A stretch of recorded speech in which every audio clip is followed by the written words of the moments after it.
Mickey Mouse has been going strong since 1928. Every kid alive knows who he is, and more importantly, what Disney is. They make all your favorite movies, own all your favorite TV networks, have countless stores around the world. They're the premier family vacation destination. They're everywhere and always watching. They know where you sleep and what you eat. What do you get when you cross the Mega Man video game company Capcom, the creator of Mario Shigeru Miyamoto, and Disney? The answer? An obscure GameCube game starring Mickey Mouse. Still have you hooked? Well, guess what? It's a point and click. That's right. Did you think this would be a platformer? Makes sense, right? Considering Capcom had a track record with Aladdin and DuckTales, you'd really be expecting it. Picture this. You're at Space World 2001. You hear the news of this and you go, oh, okay, this could be good.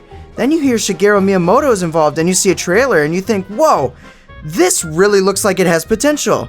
I mean, let's just take a look at this commercial for the game.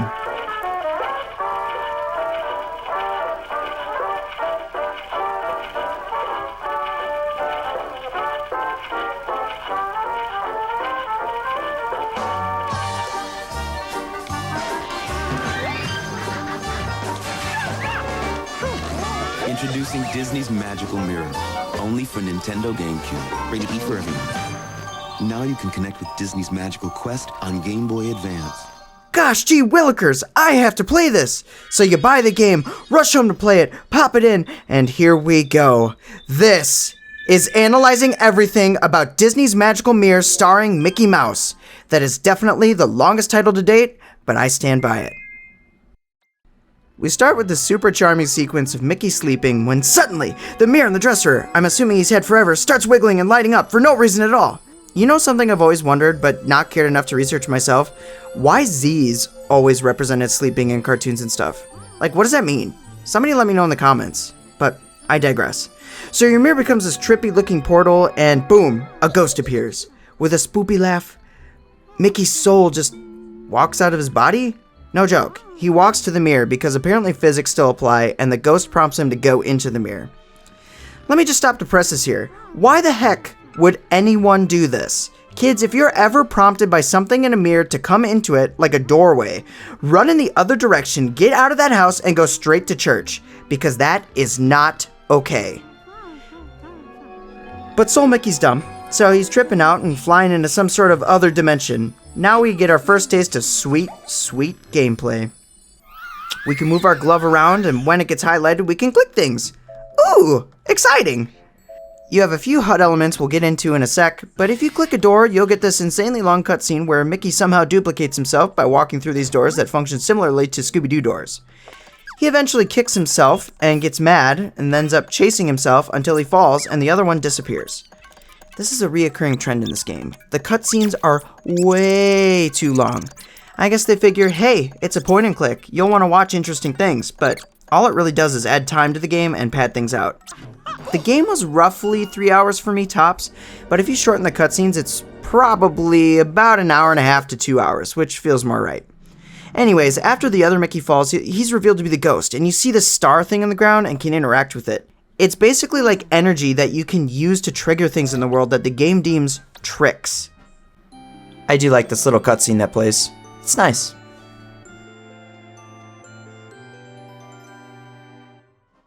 When hovering over a potential trick, the icon changes to a star with a number on it, indicating how many it will use. Your top left of your screen indicates how many you actually collected. You end up getting quite a few by the end of the game, and sometimes you have to watch for an opportunity within certain sequences to find it.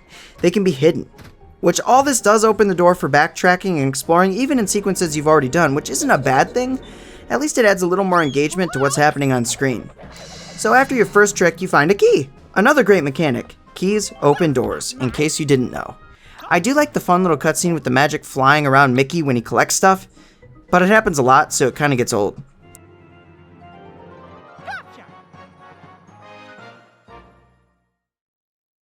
On the bottom left of the screen, you'll see a wrap, blanket, sack thing, I don't know, and a notebook. The sack holds your items and the notebook saves the game. You'll have to use specific items at specific times to unlock specific sequences you can specifically trick and get a specific reward specifically. When you use the key on this door, all of a sudden you have a mad flashback to Luigi's mansion. And you think, wow, This game does remind me of Luigi's Mansion. The mysterious house dimension thing, the ghosts hiding everywhere, this key sequence, that must have been Miyamoto's involvement, but I'm just speculating. I don't know for sure, and I didn't do the research because I didn't care enough. If you did, let me know in the comments. I wouldn't mind knowing.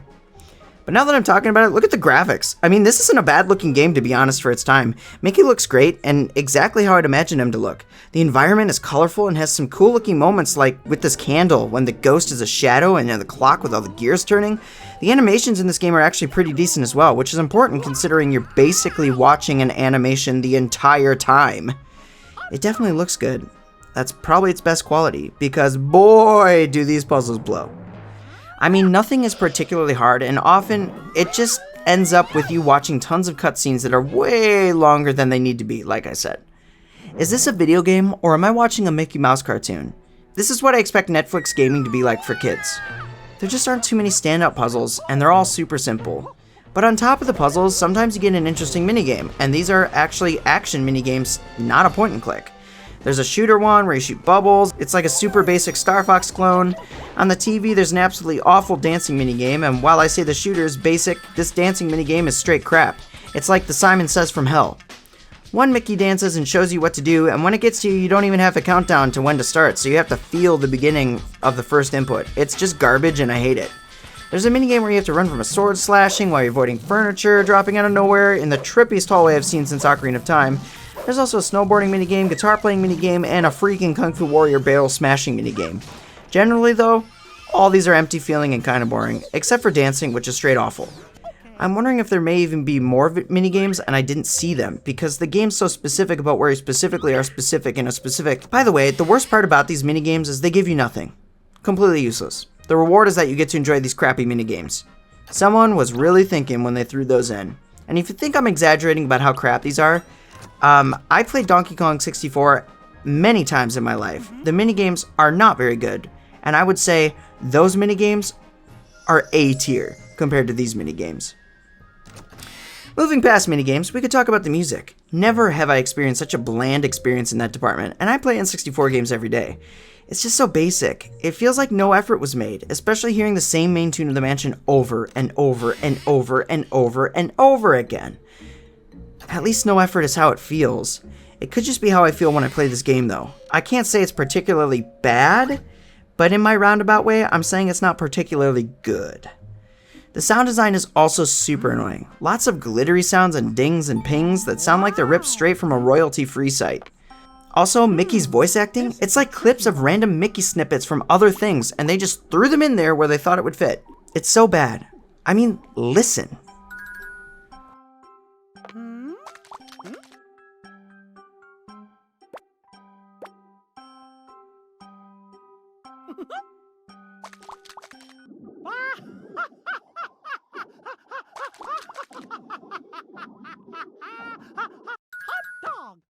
Oh, by the way, the goal of this game, it's to repair the magical mirror that you entered through so you can get back home. You find it right after you leave the first door, and the ghost shatters it, and the pieces fly everywhere, which is why you have to go find them. It's like Dragon Ball Z and how you have to hunt for the Dragon Balls scattered around, except they're just some lame pieces of broken glass. Sorry, magic broken glass. One somewhat sort of positive thing I can say is the actual environment can be interesting. It's essentially like you're trapped in the Blue's Clues house. You walk room to room and it's wildly different and way larger than you'd expect ever. You'll find bedrooms, storage rooms, kitchen, a main stairwell with a fake out main door, and for some reason a giant clock tower. It's very large and does give you a sense of exploration, like you want to see what's behind that locked door, even if it ends up being a disappointment, which it usually is. I'd say there are a few standout rooms like the dining room and the kitchen. There's one hall with a large picture on each side, one room with just a piggy bank, and like I said, the clock tower, especially inside with all the gears, but you can go outside too.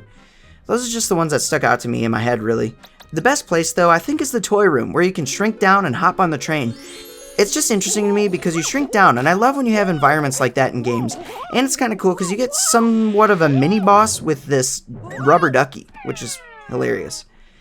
Other collectibles include coins for the piggy bank, stars that refuel your energy. You can also find some items that show up later in Mickey's bedroom, like little models and other things like that, but that's about it. To be honest, there isn't a whole lot to say about this game I haven't already covered, other than I found that if you have almost all the pieces, not every single one of them, you can still go through the mirror, unless I glitched the game. To be honest, I found if you pressed A constantly as things were happening, it seemed I could use the trick without having energy. I don't know if that's true or if I just did it so fast I wasn't paying attention, but I swear it happened in my playthrough several times. Anyways, you're about to leave through the portal, and without any dialogue, the ghost gives you a sense he was lonely and just wanted a friend. So he gives you the "I'm a victim" and tears up. I'm assuming you can get a slightly different ending by collecting all the pieces of the mirror. Well, I don't want to do that, and this ghost is a piece of work, basically kidnapping me, scaring me, and all around being a bully. So, pass. Mickey returns to his bedroom and hops in his body and decides to go get some cheese. The end.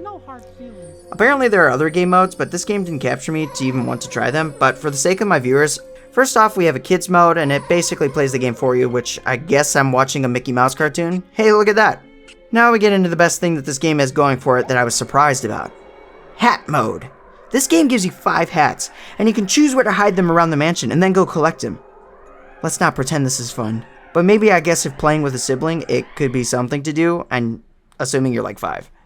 Personally, I have no idea why anyone would want to do this, but it's an interesting addition nonetheless. By the way, there's a good ending. I didn't get it, but apparently Mickey invites the ghost with him out of the mirror and he's floating in your bedroom at the end. That's what you get when you collect all the pieces. Ah yes, the power of friendship. Disney's Magical Mirror starring Mickey Mouse is probably one of the most mediocre games I've ever experienced and played through, and this is coming from someone who loved Pajama Sam and Spy Fox as a kid, so it's not because it's a point and click. And not to mention, I beat Sonic 06, so I know mediocre. This game just falls short and can't do anything particularly well. It's definitely a kid's game, but it's also super weird that it's on GameCube. A mouse may seriously make a difference, also running the game at like 3 times speed. I'm gonna give this game 3 Pop-Tarts out of 10, and they're cherry by the way, the most basic of Pop-Tarts. But because I like the graphics, I guess they can be frosted. Oh, was that a dream? I wonder. Well, either way, I'm back! Well, that's all I have for you. I hope you'll punch that subscribe button, drop a like, and hit that noti bell to catch all my future uploads. Until next time, have a good one.